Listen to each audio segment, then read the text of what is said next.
এত চমৎকার আধুনিক প্রেজেন্টেশন, গণমানুষের কাছে কোরআনের তাফসিরকে এভাবে জনপ্রিয় করে তোলার মতো ব্যক্তিত্ব আল্লামা সাঈদী ছাড়া দ্বিতীয় কেউ এই বাংলার ভূখণ্ডে নাই।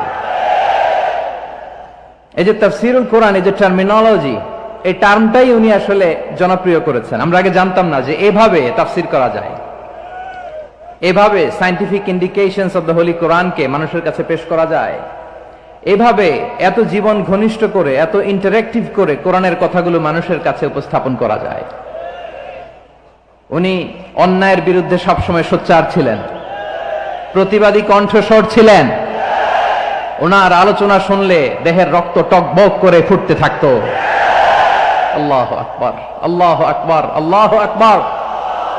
He was a strong mouthpiece of Islamic revivalism. Islamic জাগরণের স্ট্রং মাউথপিস ছিলেন আল্লামা সাঈদী রাহিমাহুল্লাহ। অনেক দোয়া পেয়েছেন। আমরা পড়েছি, এমন জীবন তুমি করিবে গঠন, মরণে হাসিবে তুমি, কাঁদিবে ভুবন। গোটা বিশ্বকে তিনি কাঁদিয়েছেন। আল্লামা যখন ইন্তেকাল করলেন, আমি তখন মালয়েশিয়া থেকে যুক্তরাষ্ট্রে একটা কনফারেন্সে যোগ দিতে যাচ্ছি, কাতার এয়ারলাইন্সে। মালয়েশিয়া থেকে দোহাতে নামলাম। দোহায় যখন আমার ট্রানজিট, তখন শুনতে পেলাম যে আল্লামা বিদায় নিয়েছেন। সোশ্যাল মিডিয়ায় শুনে বিশ্বাস করতে পারলাম না। মুহূর্তের মধ্যেই মাসুদ সাঈদী ভাইকে মেসেজ করলাম, উনি কোনো উত্তর দিতে পারলেন না। মাসুদ ভাইয়ের সাথে যখন কোলাকুলি করি, আমাদের শামীম ভাইয়ের সাথে যখন কোলাকুলি করি, মনে হচ্ছে আল্লামা সাঈদীর ঘ্রাণ পাই। শরীরটা লিটারালি কাঁপছিল, নিজেকে মানাতে পারছিলাম না, বিশ্বাস করতে পারছিলাম না যে আসলে আল্লামা বিদায় নিয়েছেন। ইন দ্য মিন টাইম আমার সেকেন্ড ফ্লাইট, দোহা টু নিউ ইয়র্ক, 12 ঘন্টার ফ্লাইটে উঠলাম। ইন্টারনেট থেকে বিচ্ছিন্ন হলাম। নামার পরে শুনলাম আল্লাহু আকবার, যেখানে ওনাকে কবরস্থ করার কথা ছিল সেখানেও কবর দিতে দেয়া হয় নাই। ছবিগুলো দেখতে লাগলাম, হাসিমাখা মুখ, হাসিমাখা নিথর দেহটা, মরণে হাসিবে তুমি, কাঁদিবে ভুবন। From east to west, from north to south, the entire globe, গোটা বিশ্ব ওনার জন্য কেঁদেছে, গোটা বিশ্ব কেঁদেছে। কাবার গিলাফ ধরে ধরে মানুষ চিৎকার করেছে। এর চেয়ে শ্রেষ্ঠ মৃত্যুকার হতে পারে? আমাদের আল্লামার আর কি পাওয়ার ছিল বলেন? আর কি পাওয়ার ছিল? কুল্লু নাফসিন যায়িকাতুল মাউত, যারাই দুনিয়াতে আসবে তারা ইন্তেকাল করবে, এটা আমরা মেনে নেই, এটা আমরা জানি। কিন্তু অবাক করা বিষয় হচ্ছে, আমরা আজও জানি না আমাদের আল্লামার মৃত্যু কি স্বাভাবিক হয়েছে নাকি এটা পরিকল্পিত মেডিকেল কিলিং ছিল। এটা যে পরিকল্পিত মেডিকেল কিলিং ছিল, এটা ধারণা করার পেছনে অনেক কারণ আছে। তিনি আধিপত্যবাদের বিরুদ্ধে সোচ্চার ছিলেন, ফ্যাসিবাদের বিরুদ্ধে সোচ্চার ছিলেন, রাজনৈতিক প্রতিহিংসার শিকার ছিলেন। এজন্য এটা মেডিকেল কিলিং হতে পারে, এ ধারণা আমরা করতেই পারি। আওয়াজ করে বলেন ঠিক কিনা? যে সময়টা আমরা কাটাচ্ছি, এত সুন্দর সময় বাংলাদেশ আর পাবে না। আমাদের জন্মের পর থেকে এরকম চমৎকার সময় আমরা পাই নাই। এটাই আসল সময়। আমরা ইন্টারিম গভর্নমেন্টের কাছে দাবি জানাই, উচ্চতর তদন্ত কমিটি করে এটা কি হত্যাকাণ্ড ছিল নাকি স্বাভাবিক মৃত্যু ছিল, এই রিপোর্ট গণমানুষের কাছে প্রচার করে জানাতে হবে। এই দাবির সাথে কি সবাই আপনারা একমত? কারা কারা একমত হাত তুলে দেখান।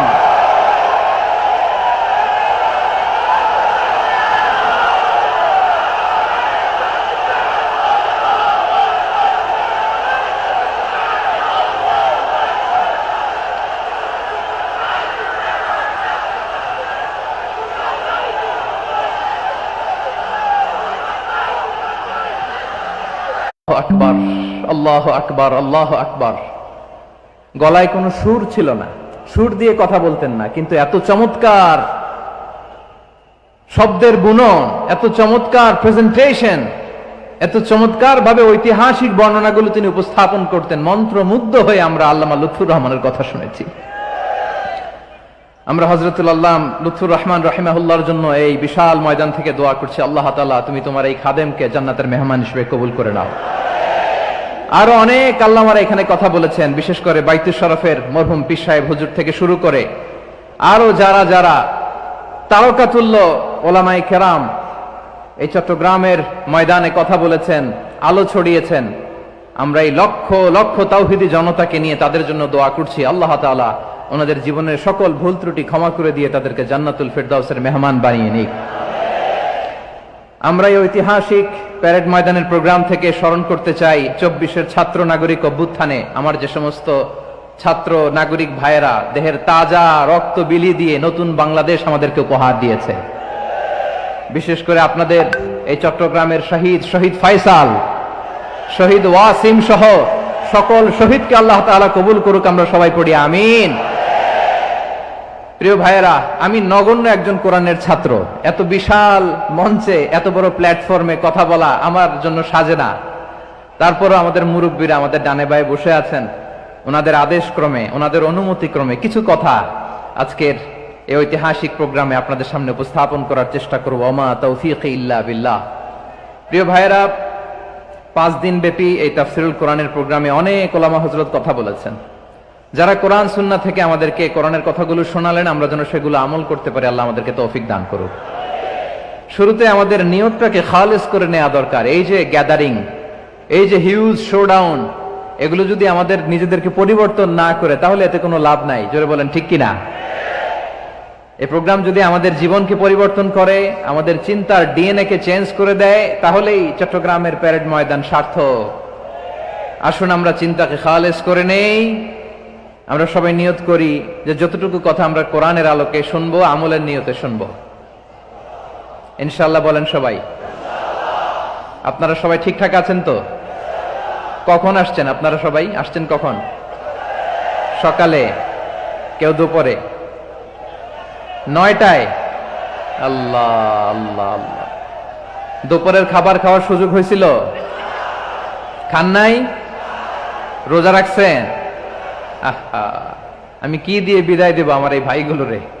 আল্লাহ তুমি আমার ভাইগুলোরে কবুল করো। ইসলামের পক্ষের এই গণজোয়ারকে আগামীর বাংলাদেশের ইসলামের জন্য তুমি কবুল করো।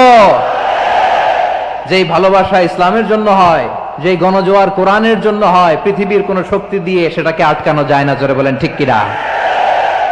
এজন্য গ্রাজুয়ালি, সিস্টেম্যাটিক্যালি, মেথোডোলজিক্যালি আমাদেরকে আগাতে হবে, শুধু আবেগ দিয়ে নয়। বিবেকেরও দরকার আছে না নাই? প্রিয় ভাইয়েরা, আসুন, আমাদের কথা অনেক বেশি, সময় অনেক কম। আমরা আর কাল বিলম্ব না করে মহাবিশ্বয় মহাগ্রন্থ আল কোরআন আল কারীম থেকে কিছু কথা শুনি।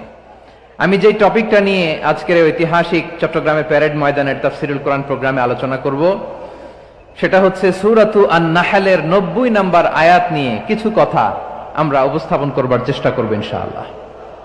আমার খুতবার শুরুতেই আপনারা মোটামুটি আন্দাজ করে ফেলেছেন যে আমি কি নিয়ে আলোচনা করব, কারণ যে আয়াতটি আমি তেলাওয়াত করেছি এই আয়াতটি প্রায়শই এই ভূখণ্ডে, এই বাংলাদেশে জুমার দিনে খতিব সাহেবরা দ্বিতীয় খুতবা শেষের দিকে পড়ে না? কি কমন পড়ছে? ইন্নাল্লাহা ইয়া'মুরু বিল আদলি ওয়াল ইহসান ওয়া ইতা'i যিল কুরবা ওয়া ইয়ানহা আনিল ফাহশাই ওয়াল মুনকারি ওয়াল বাগি ইয়া'iদুকুম লাআল্লাকুম তাযাক্কারুন। মুখস্থ আছে না সবার? আসুন আমরা এই আয়াতের সরল অর্থ, এর মর্মবাণী, এর সংক্ষিপ্ত তাফসীর সবাই মিলে আজকের এই প্রোগ্রাম থেকে উদ্ধার করার চেষ্টা করি। আপনারা মনোযোগী আছেন তো? ইনশাআল্লাহ। এই আয়াতটা অনেক কম্প্রিহেন্সিভ একটা আয়াত। সাইয়েদনা আব্দুল্লাহ ইবনে মাসউদ রাদিয়াল্লাহু তাআলা আনহু উনি বলেছেন, ইন্নাহা মিন আজমাই আয়াতিল কুরআন। এটা কোরআনের সবচেয়ে জামে মানে আয়াত। যদিও ছোট্ট আয়াত, অল্প কিছু কথামালা, কিন্তু তিনি বলতেন এটা কোরআনের সবচাইতে জামে মানে সবচেয়ে কম্প্রিহেন্সিভ একটা আয়াত, যেখানে কথা কম, শব্দ কম, কিন্তু এটার দোতনা, এটার আবেদন, এটার মিনিং অনেক বেশি। সুবহানাল্লাহ। এই আয়াতে আল্লাহ তাআলা বেসিক্যালি আমাদেরকে 3টা বিষয়ে আদেশ করেছেন আর 3টা বিষয়ে বারণ করেছেন, মানে নিষেধ করেছেন। আওয়াজ করে বলুন, আদেশ করেছেন কয়টা? প্রিয় চট্টলার ভাইয়েরা, আমার মতো এই যে 3 আঙ্গুল উঁচু করে বলেন, আদেশ করেছেন কয়টা? আবার নিষেধও কয়টা? মানবো তো আমরা ইনশাআল্লাহ? বলেন সবাই। 3 do's and 3 don'ts, do's and don'ts। 3টা আদেশ, 3টা নিষেধ। এই 3টা আদেশ আর 3টা নিষেধের ভেতরে আল্লাহ তাআলা গোটা ইসলামী শরিয়ার মূল নির্যাসকে ঢুকিয়ে দিয়েছেন। সুবহানাল্লাহ। এই ছোট্ট একটা আয়াতে গোটা ইসলামী শরিয়ার the gist, the cream of the creams, গোটা ইসলামী শরিয়ার মূল নির্যাসকে আল্লাহ ঢুকিয়ে দিয়েছেন। তিনটা আদেশ আর তিনটা নিষেধ। আসুন আমরা সরাসরি কোরআন থেকে শুনি, সবাই পড়ুন। আউযু বিল্লাহি মিনাশ শাইতানির রাজীম। বিসমিল্লাহির রহমানির রহিম। ইন্নাল্লাহা ইয়া'মুরু বিল আদলি ওয়াল ইহসানি ওয়া ইতাই যিল কুরবা ওয়া ইয়ানহা আনিল ফাহশাই ওয়াল মুনকারি ওয়াল বাগি يعظكم لعلكم تذكرون। আল্লাহ তাআলা ইরশাদ করছেন, ইন্নাল্লাহা ইয়া'মুরু বিল আদলি ওয়াল ইহসান, নিশ্চয় আল্লাহ তাআলা তোমাদেরকে ন্যায় বিচারের আদেশ দেন, সদাচরণের আদেশ দেন, নিকট আত্মীয়দেরকে দানের আদেশ দেন। আদেশ কয়টা? আওয়াজ করে সবাই বলুন তো কয়টা? নিশ্চয় আল্লাহ তাআলা তোমাদেরকে ন্যায় বিচারের আদেশ দেন, সদাচরণের আদেশ দেন, তিনি তোমাদের নিকট আত্মীয়দেরকে দানের আদেশ দেন, আর তিনি তোমাদেরকে অশ্লীলতা থেকে নিষেধ করেন, মন্দ কাজ থেকে নিষেধ করেন, অবাধ্যতা সীমা লঙ্ঘন থেকে নিষেধ করেন। তিনি তোমাদেরকে উপদেশ দেন যাতে তোমরা শিক্ষা গ্রহণ করো। সুবহানাল্লাহ। উপদেশ দিচ্ছে স্বয়ং কে? তিনটা জিনিসের আদেশ। ইয়া'মুরু বিল আদল, সুবিচার ন্যায় বিচারের আদেশ তিনি দেন। ইহসানের আদেশ দেন, যাতে আমরা ইহসান করি, একে অপরের প্রতি সুবিচার করি, মহানুভবতা দেখায়, অনুগ্রহ দেখায়, আর নিকট আত্মীয়দেরকে যেন আমরা দান করি। এই তিনটা আদেশ তিনি দিয়েছেন। আর কোন তিনটা জিনিস থেকে তিনি বারণ করেছেন? অশ্লীলতা, ফাহশা, মুনকার, মানে সব মন্দ আর অসৎ কাজ, এগুলো থেকে তিনি আমাদেরকে বারণ করেন। ওয়াল বাগি, অবাধ্যতা, সীমা লঙ্ঘন, এই তিনটা কাজ থেকে তিনি আমাদেরকে বারণ করেন। তিনি আমাদেরকে উপদেশ দেন, স্বয়ং আল্লাহ তাআলা আমাদেরকে উপদেশ দেন যাতে করে আমরা শিক্ষা গ্রহণ করি। সুবহানাল্লাহ পড়ে। তাহলে আসুন আমরা ধরে ধরে একটা একটা করে সামনের দিকে আগাই। আল্লাহ তাআলা প্রথমে আমাদেরকে আদেশ দিয়েছেন আদালের। ইন্নাল্লাহা ইয়া'মুরু বিল আদল। আওয়াজ করে বলুন আল আদাল। সবাই পড়ুন আল আদাল। আমরা উর্দু জানি, হিন্দি জানি, অনেকে ইংরেজিও জানি, কিন্তু আরবি শব্দগুলো আমাদের মুখ দিয়ে বেরোতে চায় না। আওয়াজ করে বলুন আল আদাল। মাশাআল্লাহ। ইন্নাল্লাহা ইয়া'মুরু বিল আদল। আল্লাহ তাআলা আমাদেরকে আদলের আদেশ দেন। আদল অনেকে না বুঝলেও আদালত শব্দটা বুঝবেন। আদালত, আদালত, আদালত বুঝেন না? যেখানে বিচার কার্যের ফয়সালা করা হয়, কোর্ট কাচারি আদালত, এটা তো ভেরি কমন। এটা শুনছেন না সবাই? আদালত, যেখানে ন্যায় বিচার হবে, সুশাসন হবে। কিন্তু ভাগ্যের কি নির্মম পরিহাস, ওখান থেকে মিথ্যা সাক্ষী দিয়ে মনমতো রায় দিয়ে দেয়া হয়। এগুলোর পরিবর্তন হওয়ার দরকার আছে না নাই? প্রিয় ভাইয়েরা, আদালত, আল আদল, ইংরেজিতে বলে জাস্টিস, ন্যায় বিচার, সুবিচার, সুশাসন, জাস্টিস, আল আদাল, সব জায়গায় এই জাস্টিস থাকা দরকার। Justice should be prevailed in the society. The mission of all prophet was to uphold the justice. সব নবীর মিশন ছিল এই জাস্টিসকে, আদালকে, সুশাসন আর সুবিচারকে নিশ্চিত করা। পড়েন সুবহানাল্লাহ। And the core message of every divine scripture was to uphold justice.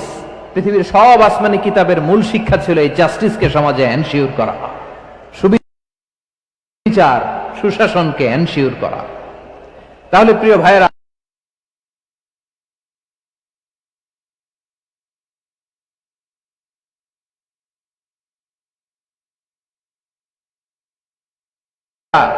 আমরা বুঝতে পারলাম আল আদল শব্দের মানে হচ্ছে ইনসাফ বা সুবিচার।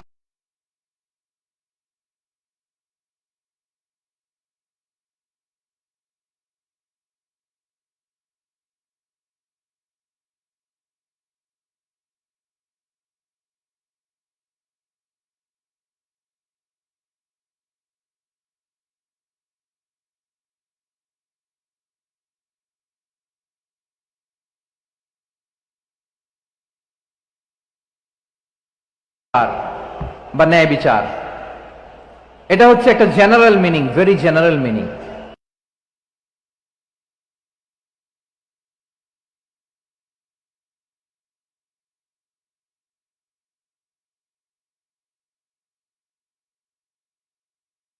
আপনি যদি ইন ডেপথ বুঝতে চান, আরো ভেতরে যান, তাহলে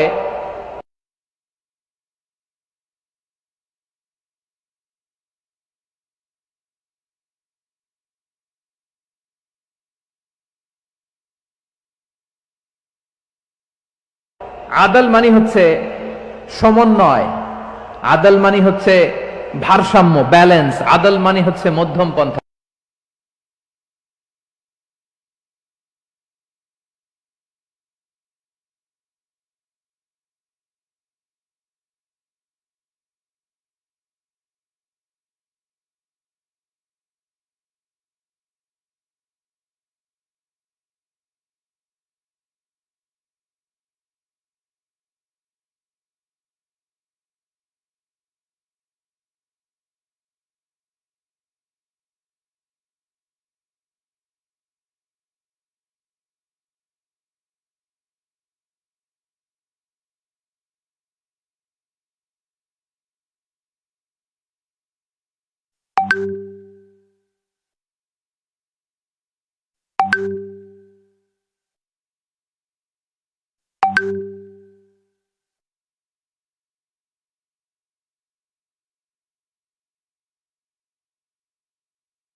সুবহানাল্লাহ পড়েন। কারণ সব সময় সমান সমান হইলেই সুবিচার হয় না। কথা কি বুঝতেছেন? ইসলামের দ্য কনসেপ্ট অফ আদল, এটা এমন আদল, এটা সব সময় সমান সমান নয়। যখন সমান সমান দেয়া দরকার, ইসলাম সমান সমান দেয়। যখন ব্যালেন্স করা দরকার, চেক এন্ড ব্যালেন্স, সমন্বয়, ভারসাম্য করা দরকার, তখন ইসলাম ভারসাম্য করে দেয়। এটার নাম আদল। সুবহানাল্লাহ।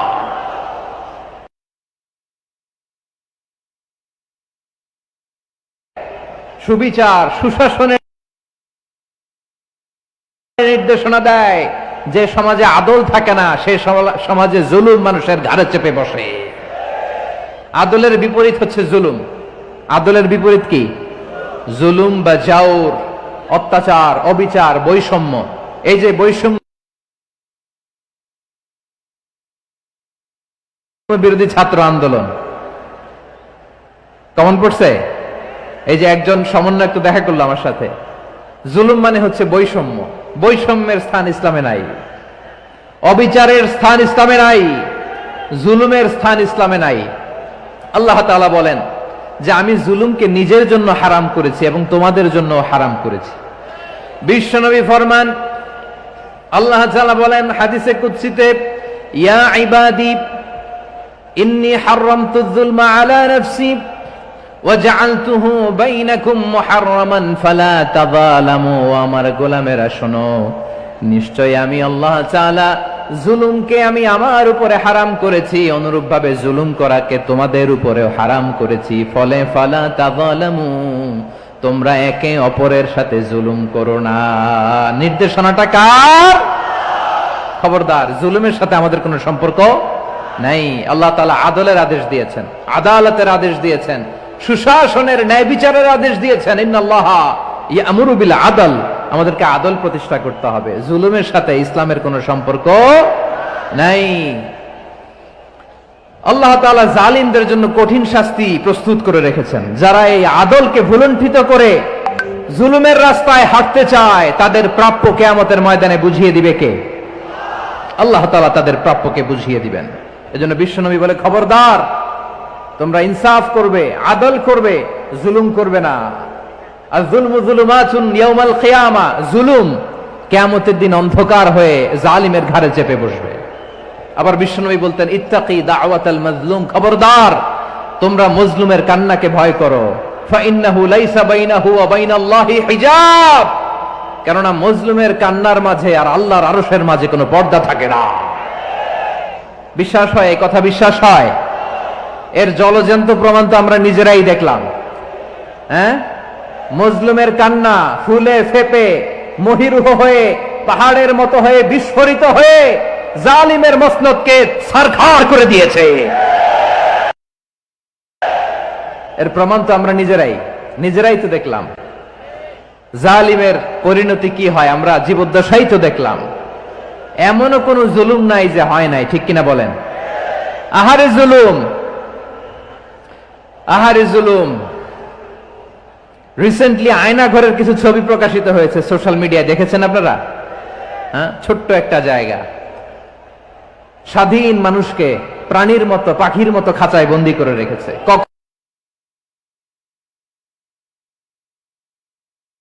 কখন দিন কখন রাত কিচ্ছু জানে না, কখন দিন কখন রাত কিছু জানে না, বছরের পর বছর কেটে গিয়েছে। এক্সট্রা জুডিশিয়াল কিলিং এর কোনো হিসাব নাই, বিচার বহির্ভূত হত্যা, এনফোর্স ডিসঅ্যাপিয়ারেন্স, গুম, যেটা সবচাইতে বড় মানবতা বিরোধী অপরাধ। কত মানুষ যে গুম হয়েছে তার কোনো ইয়ত্তা নাই। যেই ফ্যামিলির সদস্য গুম হয়েছে তারা কি ওই লোকটার জন্য মাগফিরাতের দোয়া করবে নাকি সুস্বাস্থ্যের দোয়া করবে তারা নিজেরাও জানতো না, কারণ জানে না ও বেঁচে আছে না মরে গেছে। আহা, বিডিআর নওজওয়ানদের যারা ছাড়া পেল দেখলাম, বিনা অপরাধে কোনো অন্যায় ছাড়া অপরাধ ছাড়া তাদের জীবন থেকে, তাদের তারুণ্যের, তাদের যৌবনের 15 বছর 16 বছর 17 বছর নাই, 6 মাস বয়সের ছোট বাচ্চাকে রেখে জেলে গেছে। 6 মাসের মেয়ে বেরোয় দেখে মেয়ের বয়স 17 বছর। মেয়ে বাবারে চিনে না, বাবা মেয়েরে চিনে না। মেয়েকে এখন বিয়ে দিয়ে আরেক ছেলের হাতে তুলে দিবে। মেয়ের শৈশব বাবা দেখে নাই, মেয়ের কৈশোর বাবা দেখে নাই, মেয়ের তারুণ্য দেখে নাই। আরেক যুবককে দেখলাম 14 বছরের 14 দিনের সংসার, 2 সপ্তাহের সংসার শেষে জেলে গেছে। কত যুবকের যে স্ত্রী চলে গিয়েছে ফ্যামিলি ছেড়ে, কারণ জানে না তো কবে আসবে কি হবে, কেউ জানতো না। দাম্পত্য জীবনের মাত্র 14 দিনের স্মৃতি, এই স্মৃতিকে আঁকড়ে ধরে এক বোন 16টা বছর 17টা বছর কাটিয়ে দিয়েছে। আমি নিউজটা দেখে ভাবলাম আমার এই বোনের প্রতিটি দিন কিভাবে কেটেছে, প্রতিটি রাত কিভাবে কেটেছে, প্রতিটি ক্ষণ কিভাবে কেটেছে। বিশ্বনবী বলেছেন ইত্তাকি দাওয়াতাল মাজলুম ফাইন্না লাইসা বাইনাহু ওয়া বাইনাল্লাহি হিজাব, মাজলুমের কান্নাকে ভয় করো, কারণ মাজলুমের কান্না আর আল্লাহর মাঝে কোনো পর্দা থাকে না। আমরা আর এরকম কোন জুলুম বাংলাদেশে দেখতে চাই না, জোরে বলেন ঠিক কিনা? আর কেউ নতুন করে জালিম হোক আপনারা চান? আবার নতুন করে কেউ ফ্যাসিস্ট হোক আপনারা চান? এক দল আরেক দলকে নিশ্চিহ্ন করার রাজনীতিতে মেতে উঠুক এটা আপনারা চান? আমরা বাংলাদেশকে আদল দিয়ে সাজাতে চাই। আমরা এই 56,000 বর্গ মাইলের প্রতিটা ইঞ্চি মাটিকে কোরআনের আইন দিয়ে সাজাতে চাই। রাজি আছেন আপনারা? কারা কারা রাজি দেখান হাত তুলে আল্লাহকে।